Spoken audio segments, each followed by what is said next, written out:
Over the searing wasteland of Buffalo Bend, a weak wail resounded inside the gorge, so quiet yet strong enough to cause the wilderness to grow still. A small lion whelp was pleading for his mom's survival as doom and prowling hyenas drew near. Nobody guessed that his frantic plea would touch the soul of a traveling male and spark a series of incidents that would alter all things in the sanctuary for good. What occurred subsequently is a thing you would not trust without seeing it personally. The warmth above Buffalo Bend glistened like a rippling veil obscuring the rims of the crimson stone gorge where the tiny lion whelp stood shaking. Dirt stuck to his yellow coat, making him the shade of twilight mud.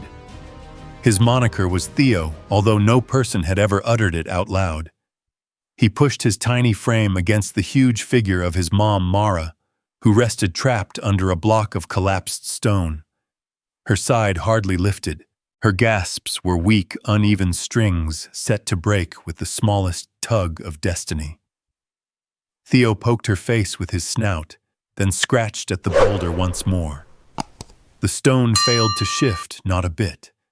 His nails rasped needlessly, casting bits of sandstone down the slope. Mara did not wake. Her gaze half shut and dull twitched only when the warm breeze pushed dust onto her visage. She was tough, all his brief existence mighty stable. The hot pulse next to him each eve. Yet now she seemed as if the wasteland itself had sucked the power from her frame. A quiet noise slid from her neck, more air than sound. Theo halted. It was not a snarl, not even a cry. It was the frail, dying noise of a parent fading out. He shoved his skull beneath hers, attempting to raise her up the way she had raised him so many times. He managed only to shift her fur a bit, the mass of her form far beyond what his tiny skeleton could bear. His pulse pounded in terror. He failed to grasp why she would not stand. She always stood. She always returned. The gorge atmosphere throbbed with warmth, the sort that robs wetness from chests and leaves mouths parched. Hours prior, Mara had descended into this tight fissure, looking for fluid driven by fatigue and the harsh dryness that had strangled the area. They had trekked leagues across burned soil, where even the hardiest bushes coiled inward, fragile from dehydration. She had located a stream just sufficient to sip, but the ledge lip had moved under her frail from weeks of warmth. The rock collapsed before she could jump free. Theo rounded her once more, crying quietly. He touched his brow to hers the way she always did to soothe him. Her bristles twitched a bit with his air. That small move lit a flicker of faith in him, and he strove once again to shove the boulder aside. He readied all 4 feet, groaned, struggled, yet the rock did not move. It seemed like the whole desert had chosen to sit on her bosom. A shade floated over them. Theo snapped his gaze skyward. A brown raptor glided on a current above the gorge, its wings firm, watching. Its existence made Theo tremble. The wasteland eaters felt frailty before anything else. The view of the fowl revolving seemed like an omen, one etched by the wild itself. He walked nearer to his mom, shivering. Mara's gasping slackened more. Each intake a losing second. Her lids quivered and then sealed firmly, as if even keeping them wide had grown into too heavy a load. Theo freaked out. He brushed against her throat, tugged lightly at her lobe, then pushed his form along hers to stop the heat from fleeing. His tiny pump throbbed so quick it seemed like it might explode. A snap of rock resounded somewhere deeper down the ravine. Theo's hearing perked up. The noise rumbled like a deep beat, and for a second, he wished it meant someone or something was approaching. But quiet returned too fast. There was no motion, no aid, only the boundless warmth crushing down on them. Theo's universe reduced to the slight lift and drop of his mom's bones, to the dread squeezing like a trap around his skeleton. He moved away from her form, and gazed up the sharp grade of the gorge. The ascent was hard even for a mature cat, but the urgency in him defeated every urge to remain near. He clawed a few paces up the slope before sliding nails grinding for hold.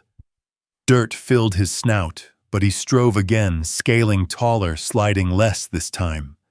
When he got to a shelf midway up, he turned and let out a noise he never produced prior, a small shaking bellow that rang inside the canyon sides.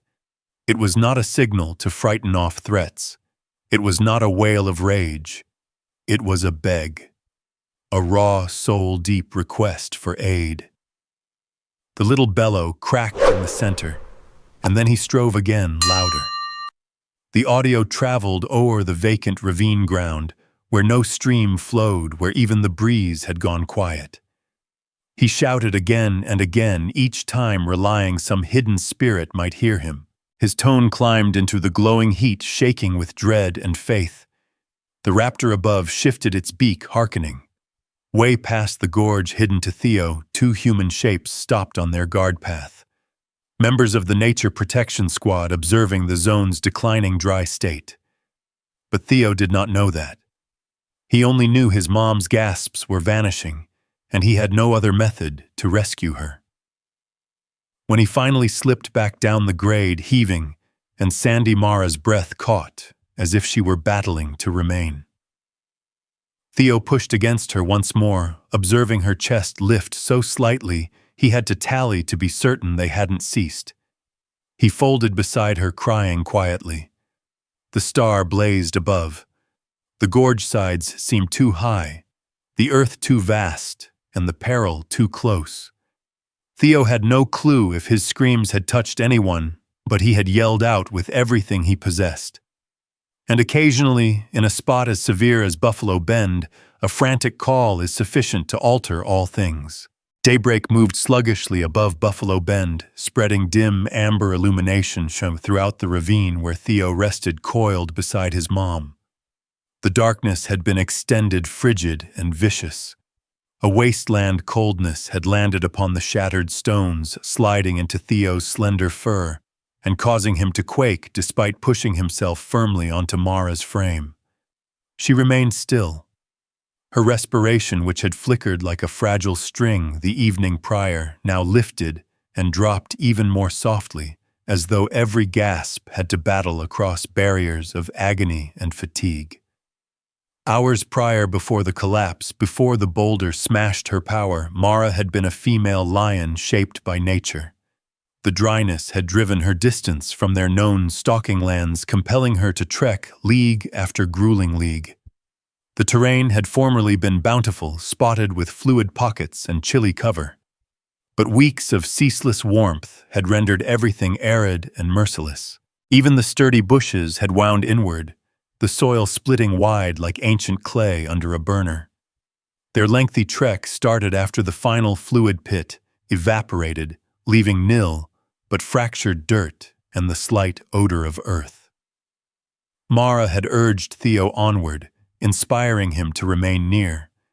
She had been weary, far more spent than she let him observe. But a matriarch does not show frailty. Not in the bush, not where peril stalks the drained. Theo trailed her amidst the scarlet powder, walking in her tracks, relying on her silently in every path she headed.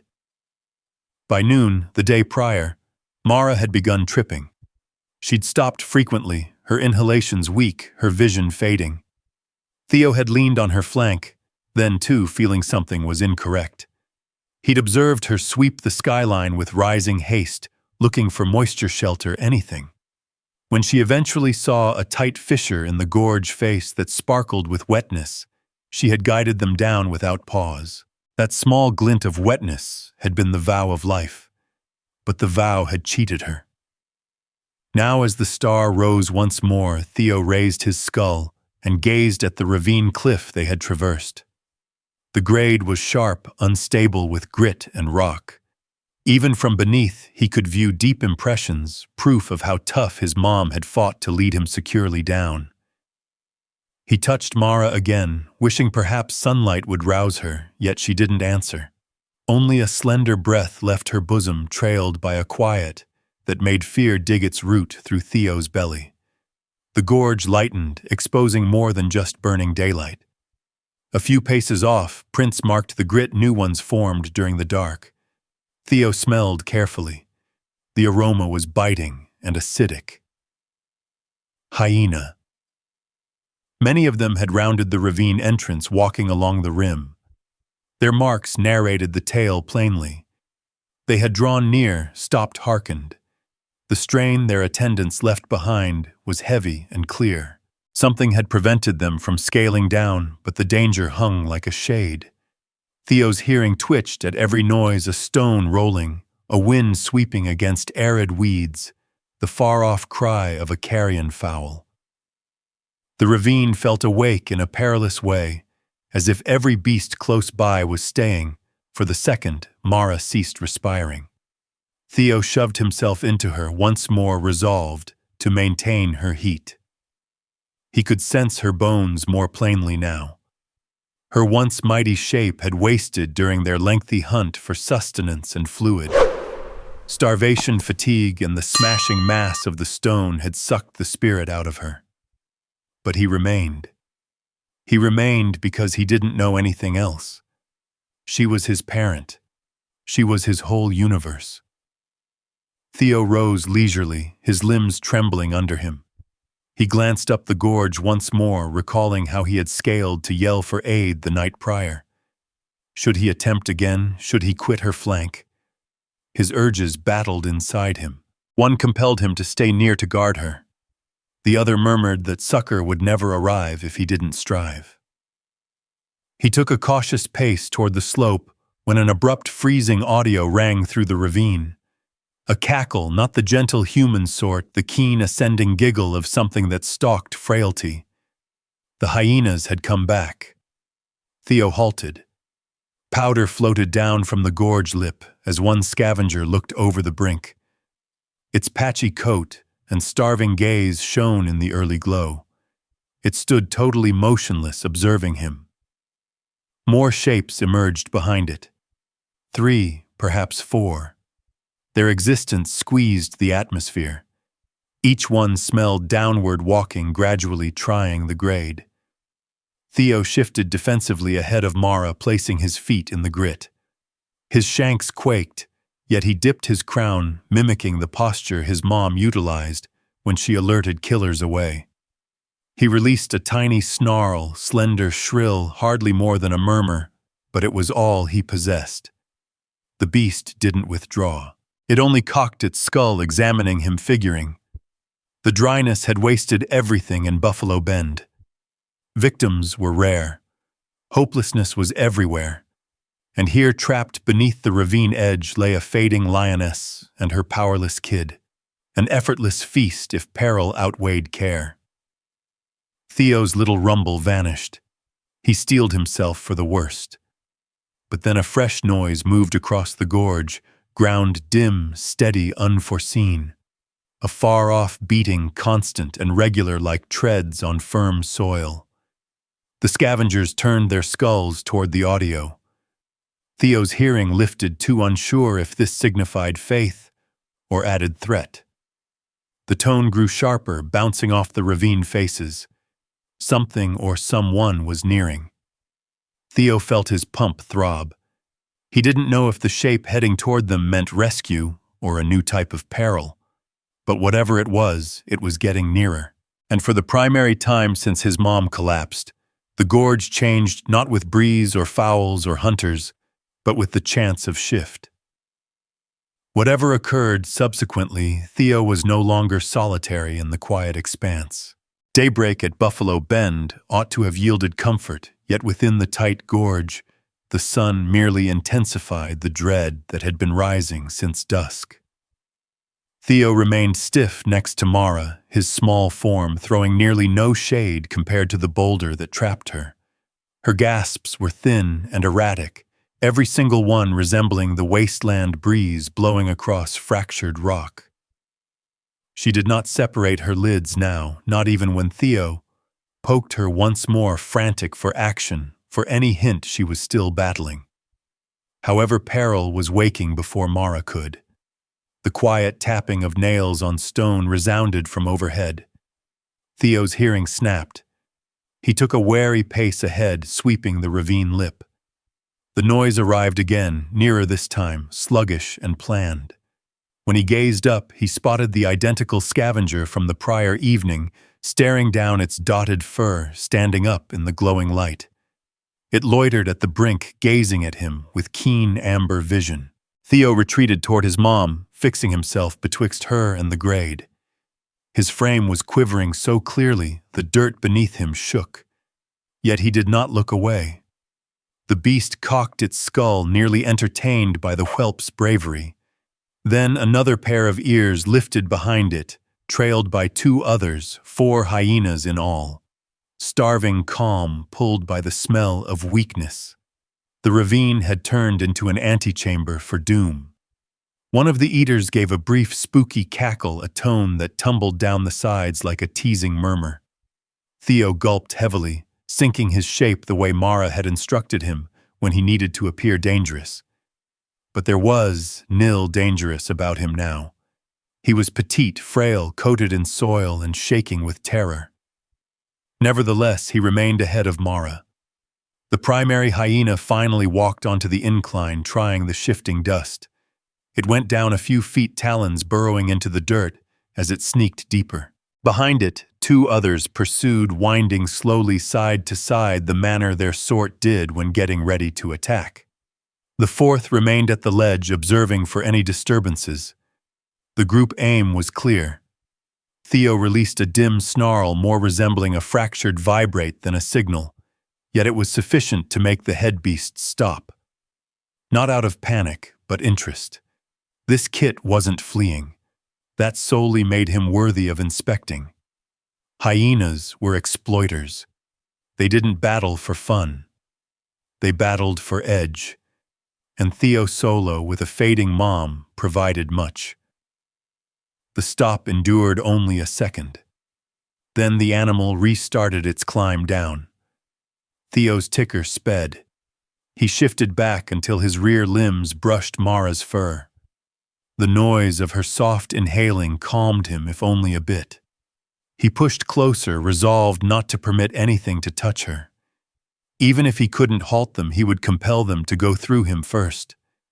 Urge, faith, dread, all of it mixed into one shaking vow. A stone hopped down from the grade, hitting the grit where Theo stood. He jerked, but didn't withdraw. The hyena stepped onto a minor shelf just over him, its mouth peeling back to expose yellow split fangs. Its exhalation reeked of decay and famine. Theo sank even lower, his nails scraping frantically into the dust under him. Then another audio sliced through the gorge. A noise distinct from the giggle of scavengers, distinct from dropping rocks, distinct from the rough waste breeze. It was measured weighty treads against scorched land. The hyenas halted. Their snouts snapped toward the ravine mouth. Theo trailed their stare, unsure whether to dread or trust. The tone got stronger, shoes scraping against the stony track. Something metal clinked quietly. Then came a mortal tone, deep and wary, drifting across the ravine like a surprise wind. "Hang on, I catch a noise." Unseen to Theo, a couple of shapes drew near. Warden Ethan Cole was guiding the path, his gaze sweeping the ground as he walked onto the gorge's outer rim. Behind him came Sarah Jennings, gripping a gear sack against her bosom, trying to equal his firm stride despite her jitters. They had been checking fluid depths across Buffalo Bend, following the dryness's effect on native beasts, when a soft wail, Theo's wail, had traveled to them. It had been far brittle, yet Ethan had realized at once it was a panic signal. Hyenas responded first. The head beast moved back, ears swiveling sharply toward the strangers. It rumbled quietly, split between chance and peril. Hyenas were careful creatures. If people were close, and notably if people were bold, it frequently wasn't worth the hazard. But the odor of the expiring cat was potent, luring. Ethan got to the canyon lip and stopped at the view underneath. "Sarah," he murmured, "don't budge." Sarah pursued his whew and her air snagged. She had drilled for nature meetings. She had learned the habits, yet she had never viewed anything like this. A whelp little and sandy stood shaking betwixt his fading parent and a sinking hunter. "Oh my God," Sarah breathed. Theo gazed up at them. He didn't bolt. Instead, he produced a noise, a tender, quivering weep. It wasn't a bellow, not even near. It was a beg. A kid's request for somebody mightier to intervene. A tone no parent, mortal, or beast could disregard. The scavengers snarled louder, now bothered by the attendance of men. The chief stepped backward up the hill, hissing. Unsure whether to keep its spot or run, two others rounded toward a distinct corner, not yet yielding their stake. Ethan made a fast check. A dying female, a scared kit, 4 hunters shifting gorge sides. The sight was risky, unstable, and time-critical. He secured the belt of his bag and glanced at Sarah. "We are heading down there," he stated. Sarah's vision grew huge. "Ethan, those beasts. I know, keep right behind me, but we lack sedatives." "We shall not require those," he uttered in a firm, ruled tone. "Not if we act with intent." Theo's tiny wail rang again, fainter this time, yet packed with haste. The ravine burst into action. Ethan started his drop shoes, kicking dust and stones free. The hyenas reversed at once, puzzled by the abrupt arrival. Sarah trailed, holding the belt of her sack, as she cautiously made her route down, following him. Theo eyed every stride they took. His hearing dipped, his tail hid, yet he did not escape. When Ethan got to the floor, the cub moved ahead just barely, something he would never perform toward a killer. It was as if Theo grasped, as if he knew in some raw way that these outsiders might be the sole chance remaining. And for the initial moment since the stone tumbled, the ravine seemed less like a crypt and more like a spot where destiny might turn. Ethan Cole had witnessed numerous brutal situations throughout his time serving at the Buffalo Bend Sanctuary. Yet naught could steal him for the view beneath him in the gorge. A female lion rested pinned under a block of collapsed sandstone, her gasps fainter than wasteland fog, and keeping watch above her tiny quivering, coated in soil, was a whelp no larger than a domestic feline. Theo gazed up at him with a look that contained neither savagery nor menace, merely begging. A quiet wail slipped from the kit's neck, and Ethan sensed it hit somewhere deep in the silent zone where pity resides before dread. At his back, Sarah Jennings held tight to the stone face, attempting to calm her respiration. This marked her initial month as a rookie warden. She had rehearsed extraction tactics, emergency care, even urgent beast rules, yet nothing in her schooling stated how to act when a cub implored you with its vision. She gulped heavily, viewing Theo's shaking frame. "Ethan, he is calling for us," she murmured. "I realize," Ethan uttered softly, "and we are not turning back." The scavengers, shocked by the people's abrupt arrival, withdrew a few paces up the grade. However, they did not depart.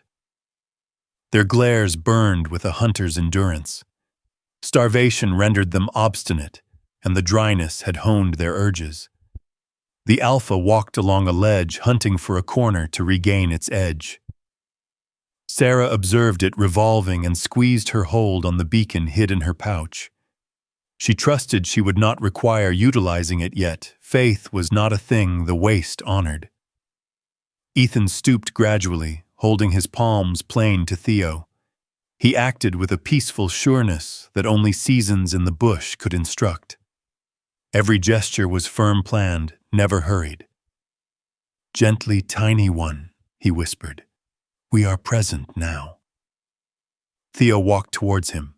Merely a finger's width, yet sufficient to cause Sarah to intake air. Never in her drills had she viewed a feral kit greet a mortal freely. But this was not a second born from reliance or wonder. This was existence. Theo's drives propelled him onward past the limit of panic. Shielding his parent was deserving of any danger. Ethan advanced nearer his shade, casting over Mara's still shape. He noticed the injury along her chest, the quietness in her legs. Her inhaling was so slight, he had to concentrate to view the lift and drop. Without aid, and rapidly, she would not survive. He lightly brushed the boulder, pushing on her side, judging its mass. It was not giant yet, it was jammed securely. Dislodging it would demand power and duration. Two items the revolving hyenas would not yield simply. "We must extract her from this place," Ethan voiced under his breath. "If we fail to act fast, she will not survive." Sarah agreed, signaling toward the hill where the eaters stared. "And they are not going to pause much longer." Theo pushed his skull against Mara's face, creating a slight shivering noise. The audio traveled up the ravine, a brittle string of feeling that made Sarah's neck constrict. It did not resemble the scream of a savage beast. It sounded like a youngster shouting for succor. Ethan dug into his sack and retrieved a small hoisting tool, the identical sort utilized to clear gale wreckage or liberate snagged critters after flash torrents. It was not fashioned for big cats, yet it was superior to zero. "Sarah, keep your gaze on the pack. If they approach, shoot a caution signal. Do not strike them, just startle them back." Sarah swallowed her terror and agreed. "Understood." Ethan placed the lifter beneath the rim of the collapsed rock. The gear ground against the grit, ringing through the gorge. The hyenas jumped, their hearing twitching at the iron tone. Sarah swiftly took the beacon from her pouch, her fingers shaking, yet she kept her spot. Theo observed Ethan with broad, puzzled vision. When Ethan reached out to wipe dirt off Mara's flank, Theo jerked, but did not snap or flee. He glanced from Ethan to his mom, and back once more, as if judging if this outsider signified hurt or faith. Lastly, he dipped his crown and walked back an inch, allowing Ethan room to labor. "Fine lad," Ethan murmured. "I vow to you we are striving to rescue her." He started rotating the crank. The device moaned as it shoved upwards, raising the stone a fraction of an inch. The earth moved with a light snap. Theo released a scared weep and pushed against Mara once more, fearful the shift meant peril. Ethan halted and quieted his tone. "It is all right. This is going to aid her." As he kept raising, Sarah held her vision locked on the scavengers. Their tolerance was fading. One of them climbed down a few yards prior to her shooting a spark. The keen fizz and explosion of crimson glow ripped through the sky. The beast barked and withdrew, though its glare never quit the lioness. Theo jumped at the flare's noise. Yet when the eater retreated, he appeared to grasp the mortals were guarding him. He crept nearer to Ethan, staying so close the warden could sense his petite gasps against his cuff. "Nearly there," Ethan mumbled, struggling as he wound the jack taller. The boulder rose another notch, then another. Powder fell down, hurting Theo's vision, yet he did not shift away. He eyed every instant, staying for his mom to stand. Finally, with a creaking grind, the block slanted just sufficient for Ethan to slip his limbs beneath Mara's arm and tug. Dirt moved, her frame shifted slightly. Ethan adjusted, clutching tighter. 1, 2, heave, he whispered to himself. He steadied his shanks and hauled with all his mass. Gradually, so gradually, Mara's existence hung betwixt heart thumps. Her frame slipped loose. Theo jumped ahead, rubbing her, frantically crying, as if pleading her to rouse, yet Mara did not answer. Her air quivered feebly, barely seen. Ethan pushed 2 digits to her rib, checking for the dim beat. It existed, but waning rapidly. He glanced at Sarah, haste shining in his glare. "We require moving her from here immediately." Sarah agreed. "The vehicle is near. Perhaps 2 moments." 2 moments. in a zone where killers stared from every corner, where warmth squeezed in with every gasp, where a young Kit had remained awake all dark, guarding a parent who could not guard herself. Ethan caught Theo's frightened stare. "Remain with her," he uttered gently. "We intend to rescue her. I vow it." Theo's ears flicked. He pressed nearer to Mara, his tiny frame quaking. But when Ethan raised her head tenderly and started readying to shift her, Theo performed something remarkable. He moved away. He permitted the mortals to assume control. For the primary time since the stone tumbled, hope moved through the gorge like a puff of chilled breeze, frail yet distinct. Ethan labored swiftly, acting with the firm assurance of a warden who had encountered peril previously. Yet even he could sense how fragile this instant was. Mara rested slack on the ravine ground, dirt sticking to her golden fur, her respiration trembling like a taper, battling its final bit of wax. Theo remained pushed against her, releasing soft cries. Every noise from him seemed like a petition directed straight at Ethan's heart. Sarah rushed down the incline carrying a collapsible litter, her shoes skidding on shifting stones. "Ethan, the scavengers are revolving once more," she alerted, gasping. "The beacon only purchased us a brief moment." Ethan did not gaze up. "Then we must shift her presently." The carrier was intended for moderate-scale hurt beasts. Prairie wolves, perhaps a wildcat, occasionally a buck, but never a fully mature female lion. However, it was their sole choice other than abandoning her, and that wasn't a thing either of them would ponder. Ethan placed the transport next to Mara, then slipped his hands beneath her forelimbs, groaning as he heaved her as tenderly as feasible. Mara's skull rolled to the flank. A quiet, choked gasp fled her. Theo instantly pushed his tiny snout to hers, producing a quivering audio that shattered Sarah's poise. She brushed hastily at her vision and bowed to assist. "Gently, gently," Ethan whispered as he and Sarah steered Mara onto the canvas. Powder billowed around them with every movement. The cat's bones were too apparent under her coat. The dryness had wasted her long before the gorge snared her. Ethan verified again for a beat still present, yet hazardously dim.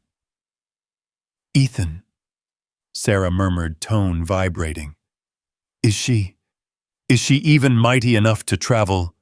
"She must be," he replied. "Theo will not endure without her." Theo rounded the carrier, smelling worriedly, as they fastened Mara's form with broad belts. He strove to mount onto it with her, but Ethan halted him softly, directing him back down with a calming palm. "I realize, pal," Ethan breathed. "We are attempting." An abrupt, keen yelp resounded from the gorge lip. Sarah glanced up rapidly. 3 hyenas stood over them, bristles upright fangs revealed in a starving sneer. Another appeared behind them, walking the brink with measured, planned strides. They were staying for the mortals to commit an error. Theo's hearing flattened as he released a small, scared vibration. The ravine seemed tighter now, its sides repeating every note of peril. Sarah's digits quaked as she gripped a second beacon. She hadn't anticipated utilizing 2 in one extraction, but today was distinct from the peaceful watch she envisioned. "Ethan, they are becoming bolder." "I know," he uttered without raising his glare. "On my cue." Jointly, they heaved the litter. Sarah at the nose, Ethan at the rear.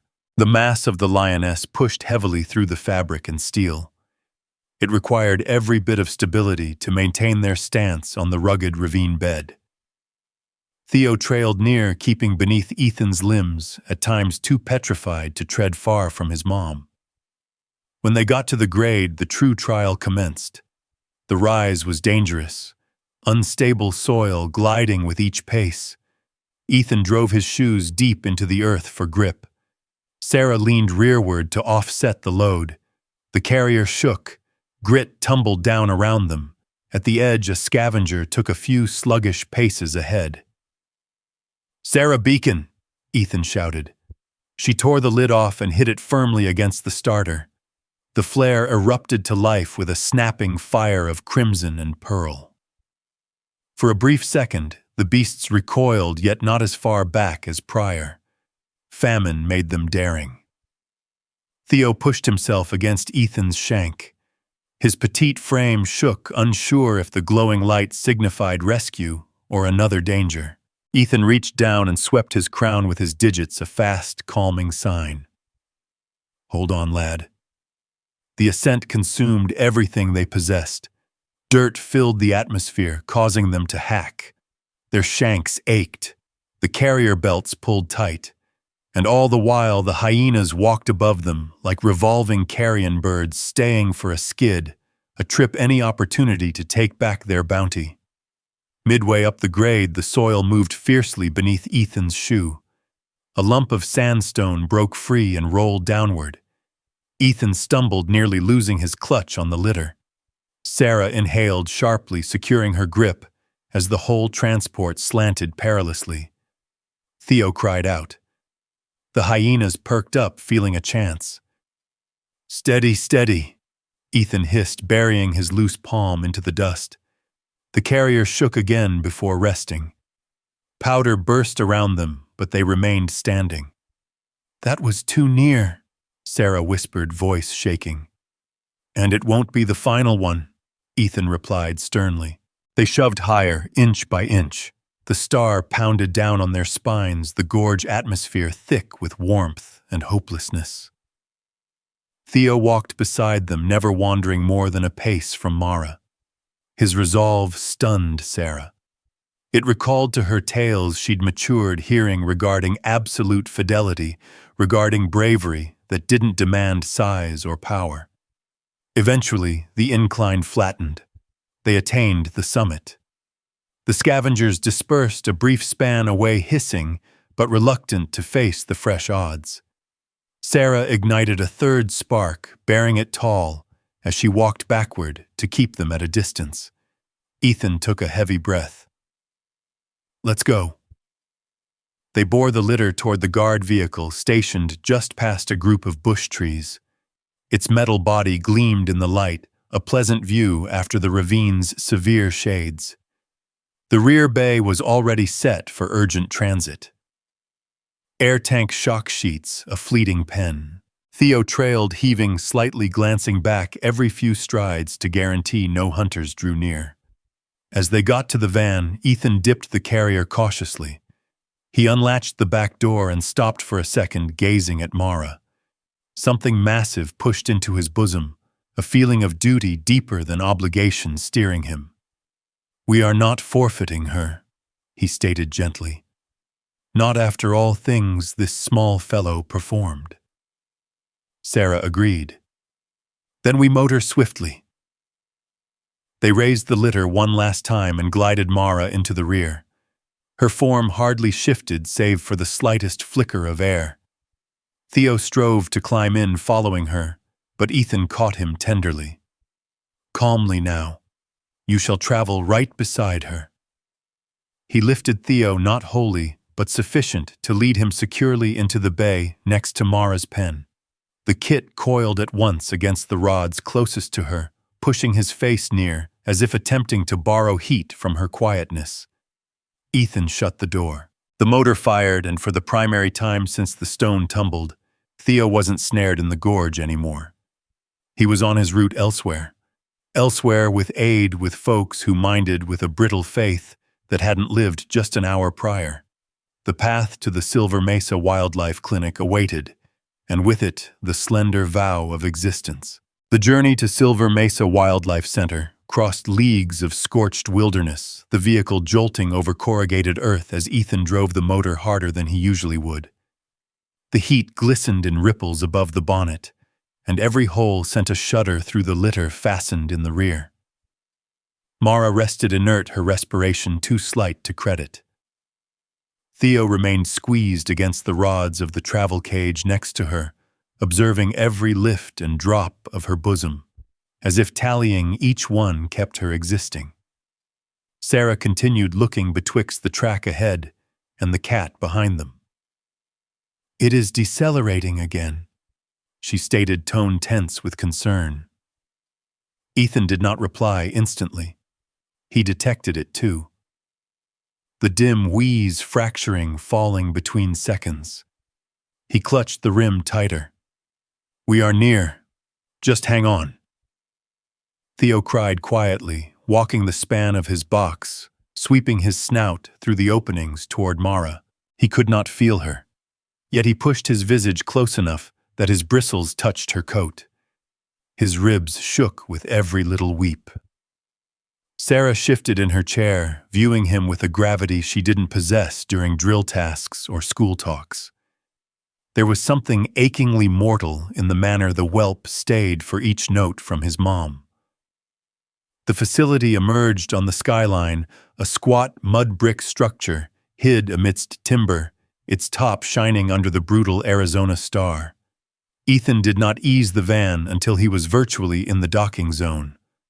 Powder surged around them like a tide as he braked firmly. The gates flew wide before he got to the rear. Dr. Lena Brooks, the center's head vet, marched out with 2 assistants behind her bearing tools mobile air liquid drips shock sheets. Lena was no novice to crises. Her calm aura alone seemed to anchor the chaotic vibe around them.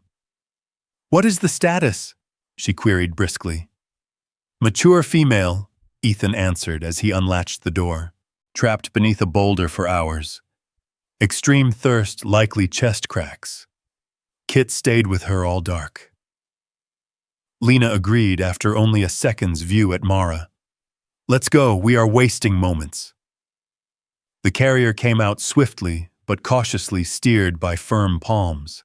Theo scrambled inside his box, walking madly as they bore Mara into the medical wing.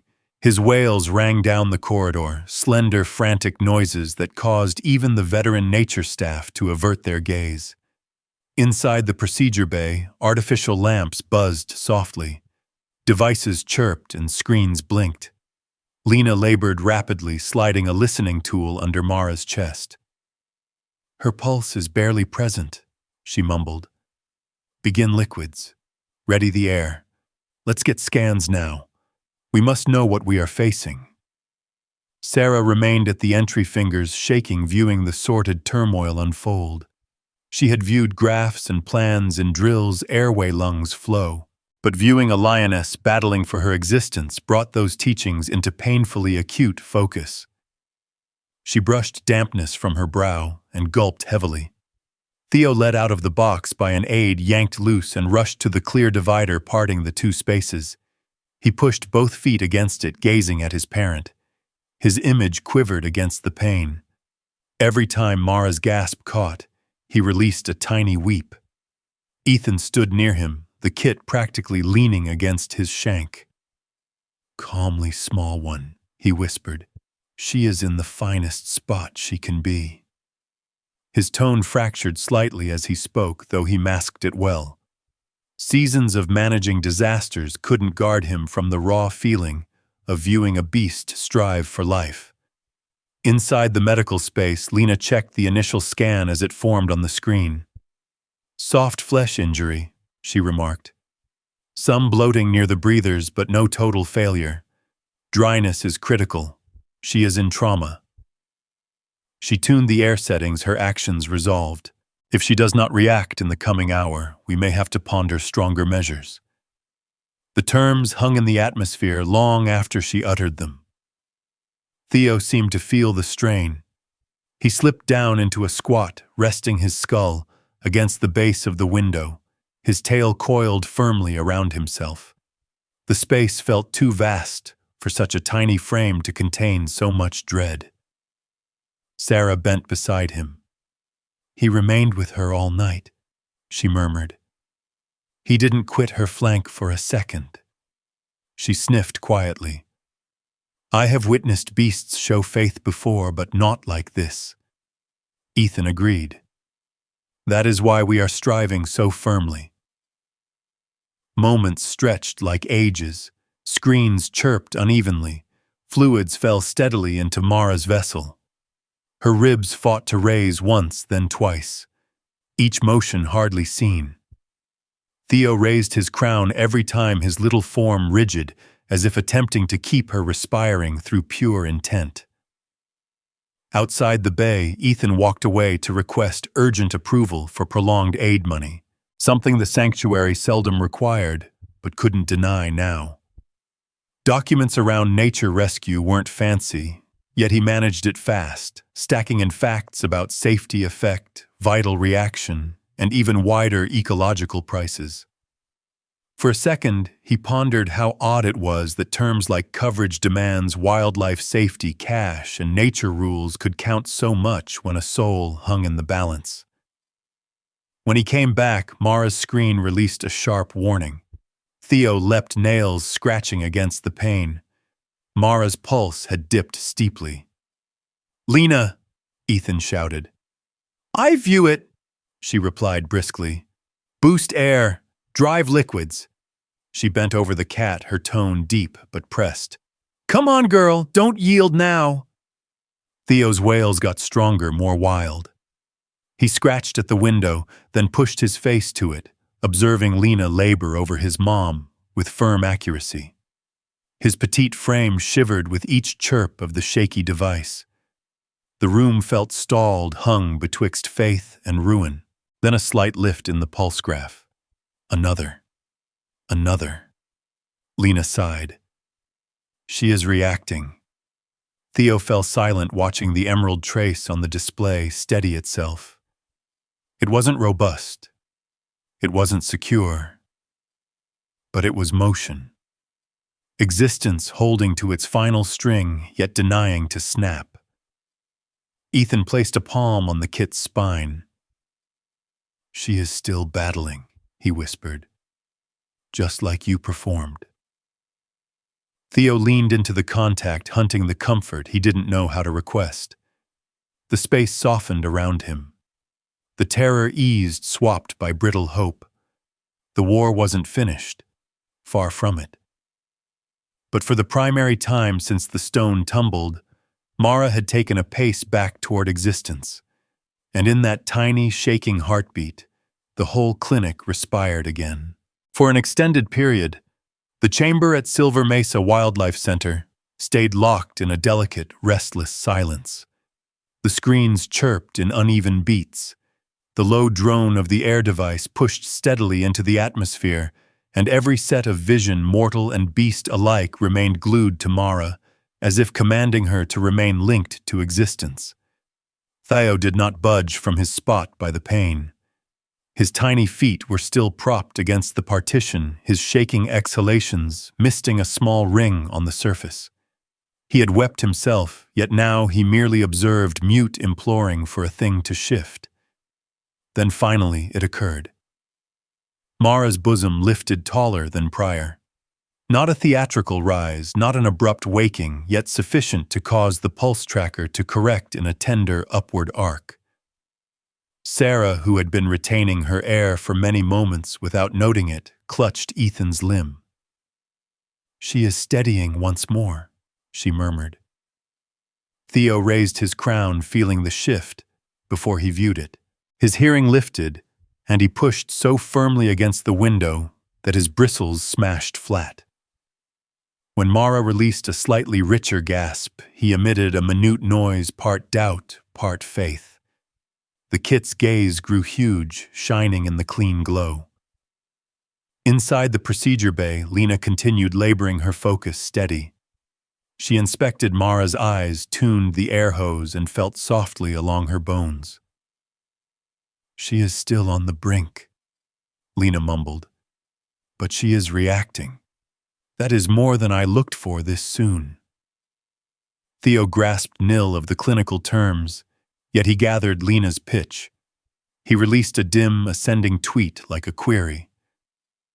Lena looked through the pane and gave the whelp a slight, weary grin. "We are striving, dear," she stated gently, though he could not hear her. "We are striving." As the moments elapsed, the strain in the space changed. Terror did not vanish yet, it lessened. The constant gloom that had burdened every gasp diluted into something softer, something nearer to wary trust. Ethan stood close to Theo, limbs folded tight. His weathered visage, usually so peaceful, relaxed as he viewed the cub's petite frame shaking with hope. "He has not removed his stare from her once," he uttered quietly. Sarah agreed beside him. "It is as if he is keeping her here just by being near." Ethan sighed a lengthy, sluggish breath. Sometimes fidelity is the most potent cure in this wasteland. Sarah bent down and rested beside Theo, sitting on her heels. "You have to battle her for a mother," she whispered, her tone dense with feeling. "She is not finished yet." Theo did not glance away, not even when his own fatigue eventually made his shanks fail. He fell gently onto the ground, winding his small shape against the glass wall. Yet he kept his lids parted, observing, staying, declining to lose even a second of shift in his parents' respiration. Lena moved back from the slab, cleaning her palms on her tunic. "She is secure enough for a short pause," she stated. "Let her relax, and let us trust her frame begins battling on its own." Sarah rose. Can he view her just for a second? It might aid in soothing him. Lena paused. Centers did not usually permit touch during healing. Not with feral beasts. Not when their life relied on rigid rule, but one view at Theo's spent form coiled against the wall made her rethink. "Just for a minute," she uttered finally. "We shall be prudent." Ethan unlocked the tiny side gate of the viewing zone. It squeaked softly, and Theo jerked, surprised. But when Ethan stooped and extended a palm, not to seize him, not to hold him, but simply bidding, Theo blinked, then sluggishly stood. His strides were shaky, yet resolved. He trailed Ethan inside the medical space. The aroma of cleanser filled the room. The devices buzzed. Mara rested on the slab, swathed in covers, pipes linked to her flanks. To anyone else, she seemed like a mature cat, deep in slumber. But to Theo, she was his entire universe. He drew near her warily, small feet, barely making a noise on the floor. He halted at the foot of the bed and raised his skull. When he viewed her chest heave again, he released a tone that shook like a fractured song. Lena moved back, granting him space. Theo pushed his face to Mara's leg, the sole spot he could touch. His tiny frame trembled with ease and dread and longing all at once. He chirped quietly, as if telling her he was present, as if telling her she was not solitary. And then, so sluggishly, Ethan nearly thought he dreamed it. Mara's foot jumped, just a minor motion, barely more than a twitch. But Theo viewed it. He moved back, vision wide, then pushed himself against her once more firmly this time. Another chirp, this one stronger. Mara's lids fluttered. Theo froze. Sarah hid her mouth. Ethan bent ahead. Lena snapped her head up from the log. Mara's eyes parted. They were hazy, blurry, heavy with agony. But they were open. And the primary thing they hunted for wasn't the mortals or the space or the strange lamps. It was Theo. Her stare located him at once. Her nose widened slightly, drawing in his known smell. Her chin quivered as if she wished to rub him, but lacked the power. Theo's whole frame glowed with delight. He pushed his head under her foot, poking gently, weeping, like he had been keeping those noises inside for hours. Lena whispered, "She recognizes him. She returned for him." Theo scrambled onto the little seat beside the slab front feet, shaking as he stretched up to brush her face. Mara reacted with the slightest vibration deep in her bosom. A matriarch's urge waking up. It was the faintest noise anyone in the chamber had ever caught. But to Theo, it was everything. Sarah brushed drops from her cheeks without guilt. "I cannot believe I am viewing this," she whispered. He truly pulled her back. Ethan agreed slowly. Sometimes existence isn't merely clinical, he stated. Sometimes it is soulful. Theo stayed pressed against Mara until his little form could no longer keep itself erect. Fatigue finally conquered him, and he coiled up beside the bed, one foot still resting against her leg, secure in the realization that his kit was living, and next to her she slipped into a profound, sounder slumber. Not the sleep of fading life, but the sleep of mending. Early illumination rested gently over the grounds beyond Silver Mesa Wildlife Clinic, painting the scenery with a light, optimistic shine. Times had gone by since the retrieval, and every dawn delivered fresh power to Mara's weary frame. Her respiration, formerly dim as floating powder, had become constant and hot. The puffiness in her sides had subsided. Her vision was sharper, and although her strides remained sluggish, they were not doubtful anymore. Mending, true mending, had seized control. Theo had not quit her flank for longer than a pulse. Each moment she moved, he tweeted and squeezed nearer, as if securing her to this realm with pure loyalty. The crew walked about them silently, granting the duo space while wondering at the hush connection that had packed the facility with a thing resembling elegance. Even the most logical among them confessed they had never seen such a potent meeting. Yet cats did not fit in structures regardless of how tender the aid, and as Mara became mightier, it grew plain she was prepared to go back to her domain. Ethan planned the transit at daybreak, realizing the waste warmth would be less severe, and that hunters would still be hiding in the shades. Sarah readied the box with added cushion, her palms sliding cautiously along the rims. "She will be fine out yonder," she queried quietly, looking toward the healing cage. "She is harder than any of us," Ethan answered, "and she owns a kit who would tread through flames for her." He was not incorrect. Theo had waxed plainly more bold since the date Mara parted her lids. He trailed caregivers without dread, brushed his crown against Ethan's shoes, and even sought to copy the deep vibration his parent produced when she was pleased. Still, the feral glint in him never waned. He pertained to the earth past the center gates. When the moment arrived, Lena walked into the cage and stooped next to Mara. "You are set," she whispered tenderly, feeling the cat's arm.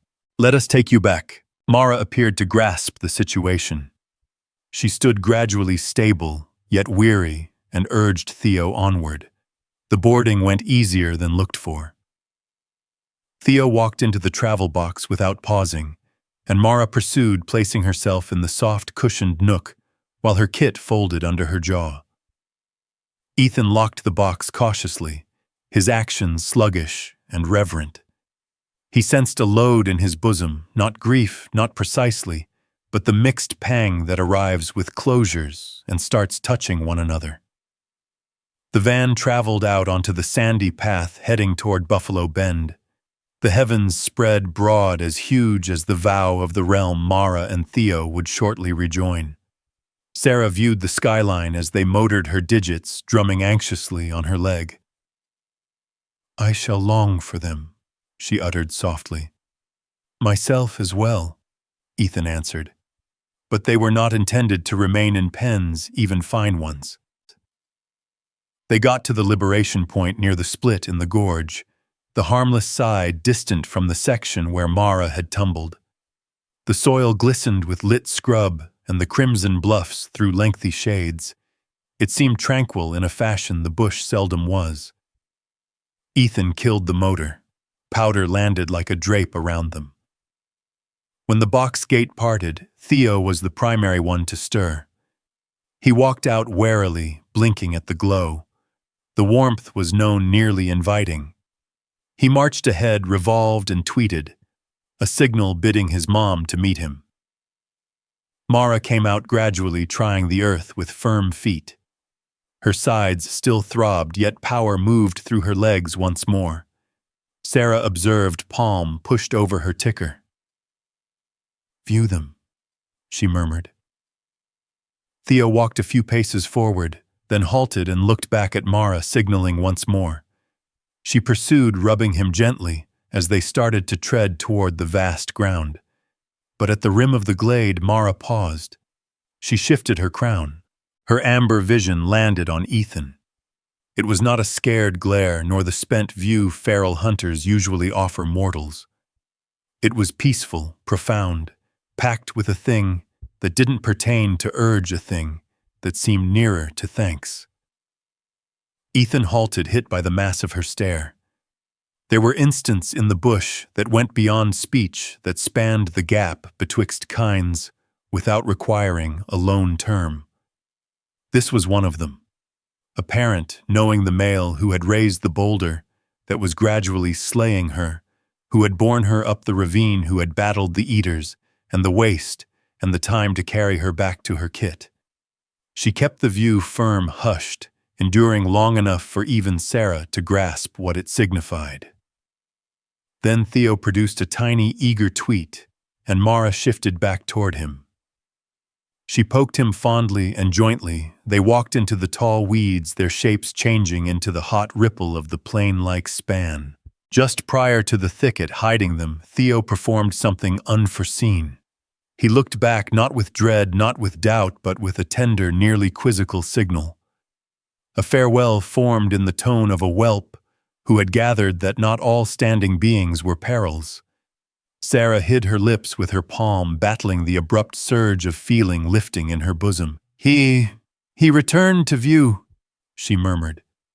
Ethan gulped heavily. Aye, he uttered gently. He wished to recall. The breeze rose lightly, shaking through the weeds, as if bearing the kit's petite adieu.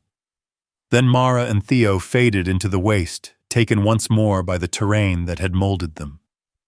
Ethan remained motionless for a lengthy span, gazing at the spot where they had vanished. The star heated his spine. The waste sang its eternal tune. Finally, he released a long exhale. They survived, he stated softly. That tiny lad, he rescued her, as much as we did. Sarah agreed, brushing her face. Sometimes affection is mightier than anything else out here. The van gate squeaked open as Ethan mounted in. Sarah pursued. The motor grumbled to life and they commenced the sluggish ride back toward society. The ground behind them stayed hushed, huge and feral, keeping within it the tale of a kit who pleaded for his fading mom to be rescued, and the male who declined to let them go. And long after the van faded into the space somewhere deep in Buffalo Bend, a small lion whelp tweeted gently as he marched beside his parent, his universe made complete once more.